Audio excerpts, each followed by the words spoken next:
नमस्ते स्टूडेंट्स और स्वागत है इस खास एनालिसिस में। आज हम इंडियन इंग्लिश लिटरेचर की एक बहुत ही गहरी और सोचने पर मजबूर कर देने वाली कविता को समझेंगे, निसिम इज़ीकियल की एंटरप्राइज। अच्छा, कविता में उतरने से पहले चलिए एक नज़र डालते हैं इसके कवि पर, निसिम इज़ीकियल, जिनको मॉडर्न इंडियन इंग्लिश पोएट्री का एक बुनियादी स्तंभ माना जाता है। उनके पर्सपेक्टिव को समझना इस कविता की गहराई तक पहुंचने के लिए बहुत ज़रूरी है। तो ये है हमारा आज का प्लान। हम इस कविता को इसके स्ट्रक्चर के हिसाब से ही आगे बढ़ाएंगे। शुरुआत से लेकर इस यात्रा के हर एक पड़ाव को, हर एक मोड़ को आराम से समझेंगे। तो चलिए शुरू करते हैं। देखिए, पहली बात तो ये समझ लीजिए कि ये कविता सिर्फ किसी फिजिकल जर्नी या ट्रिप के बारे में नहीं है। इज़ीकियल यहाँ एक बहुत बड़ा मेटाफर यानी एक रूपक इस्तेमाल कर रहे हैं। ये सफ़र कोई भी हो सकता है, चाहे वो स्पिरिचुअल हो, इंटेलेक्चुअल हो या कोई पर्सनल गोल हो, जिसे हम बड़े उम्मीदों के साथ शुरू करते हैं। कविता की शुरुआत होती है इन लाइन्स के साथ। It started as a pilgrimage, exalting minds and making all the burdens light.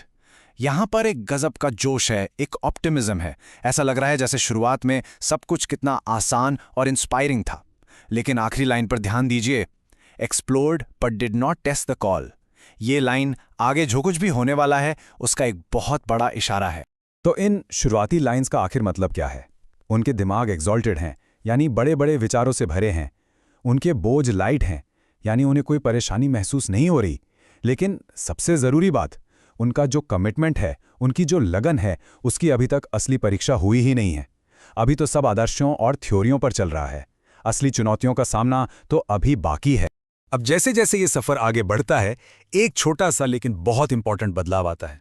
अब ये तीर्थयात्री यात्री नहीं रहते, वो ऑब्जर्वर्स बन जाते हैं, यानी दर्शक जो दुनिया को दूर से देख रहे हैं, उसमें शामिल नहीं हो रहे हैं। यहां भाषा देखिए, observed and put down copious notes on things the pageants sold and bought. वो जिंदगी को जी नहीं रहे, बल्कि उसके नोट्स बना रहे हैं, जैसे कोई एकेडमिक स्टडी कर रहे हों। और इस ठंडे ऑब्जर्वेशन के साथ एक लाइन है, the sun beat down to match our rays. अजीब है ना?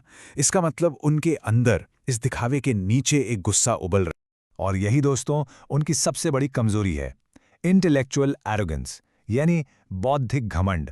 वो मानवों, सांपों और बकरियों के तौर तरीकों को स्टडी करने में इतने बिजी हैं कि वो आम जिंदगी से, आम लोगों से जुड़ ही नहीं पा रहे हैं। यही जो अलगाव है, जो उन्हें आम इंसान से दूर कर रहा है, आखिर में उनके नीचे गिरने का कारण बनेगा। अभी तक जो भी परेशानियां थीं, वो उनके अंदर थीं, उनके विचारों में। लेकिन अब इस सफ़र की जो बाहरी चुनौतियां हैं, वो उनकी अंदर की कमजोरियों को सामने लाने लगती हैं। यही इस कविता का टर्निंग पॉइंट है। But when the differences arose on how to cross a desert patch, we lost a friend.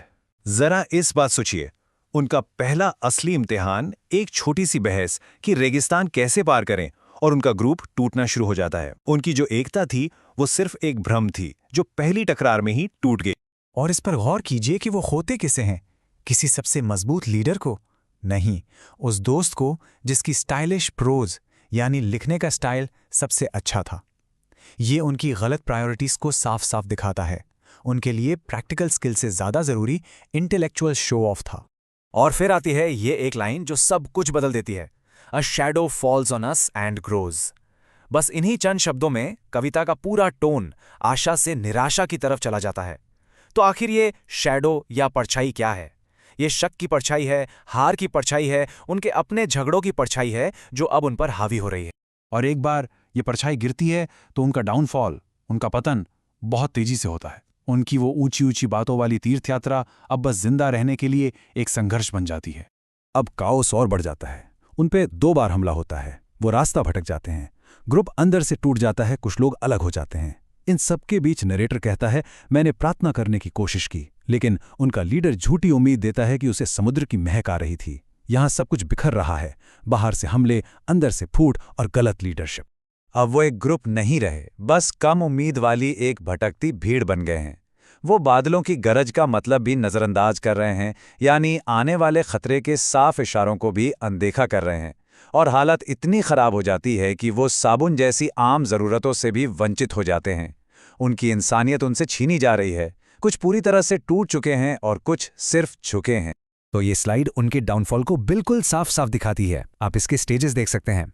शुरुआत होती है बाहरी मुश्किलों से, फिर वो वार्निंग्स को इग्नोर करते हैं, फिर उनकी बुनियादी ज़रूरतें भी पूरी नहीं होती, और आखिर में वो आत्मिक और शारीरिक दोनों तरह से पूरी तरह टूट जाते हैं। ये एक सिस्टमैटिक कोलैप्स है। आखिरकार इतनी तकलीफ़ों के बाद वो अपनी मंजिल पर पहुंचते हैं, लेकिन इस सफ़र ने उनसे सब कुछ छीन लिया है, यहाँ तक कि वो वजह भी जिसके लिए उन्होंने ये सफ़र शुरू किया था। ये लाइंस दिल तोड़ देने वाली हैं। When finally we reached the place, we hardly knew why we were there. The trip had darkened every face. उनकी मंजिल उन्हें कोई शांति, कोई ज्ञान नहीं देती। ये बस एक खाली जगह है और उन्हें ये तक याद नहीं कि वो यहाँ आए क्यों थे। और यही उनके तीर्थ यात्रा की सबसे बड़ी हार है। वो डेस्टिनेशन तक तो पहुंच गए, लेकिन उनका जो मकसद था वो रास्ते में ही कहीं खो गया। वो फिजिकली वहां मौजूद हैं, लेकिन आत्मिक और बौद्धिक रूप से पूरी तरह दिवालिया हो चुके हैं। लेकिन इतनी हार और निराशा के बाद कविता एक आखिरी चौंका देने वाले रियलाइजेशन के साथ खत्म होती है।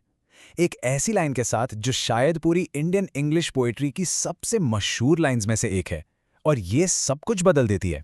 Home is where we have to gather grace. एक पल के लिए इस लाइन को अपने अंदर उतरने दीजिए। इस एक लाइन से इज़ीकियल पूरी तीर्थ यात्रा के कॉन्सेप्ट को ही पलट देते हैं। तो आखिर इस ग्रेस का मतलब क्या है? देखिए, इज़ीकियल ये कह रहे हैं कि ग्रेस यानी अनुग्रह कोई ऐसी चीज नहीं है जो आपको किसी पवित्र स्थल पर जाकर मिलेगी। ग्रेस असल में डिसेंसी है, माफी है, इंसानियत है।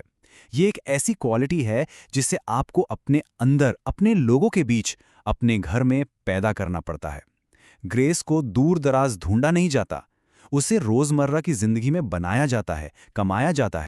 और इस तरह ये कविता हमें एक बहुत ज़रूरी सवाल के साथ छोड़ जाती है, जो कविता के ख़त्म होने के बाद भी हमारे दिमाग में गूंजता रहता है। आखिर किसी भी सफ़र का, किसी भी एंटरप्राइज का असली मकसद क्या होता है? क्या ये सिर्फ मंजिल तक पहुंचना है, या ये इस बारे में है कि हम रास्ते में क्या सीखते हैं और कैसे इंसान बनते हैं? इस कविता के तीर्थयात्री अपने इम्तिहान में फेल हो गए, लेकिन उनका सफ़र हमें हमारी अपनी ज़िंदगी के सफ़रों के लिए एक बहुत अनमोल सबक सिखाता है।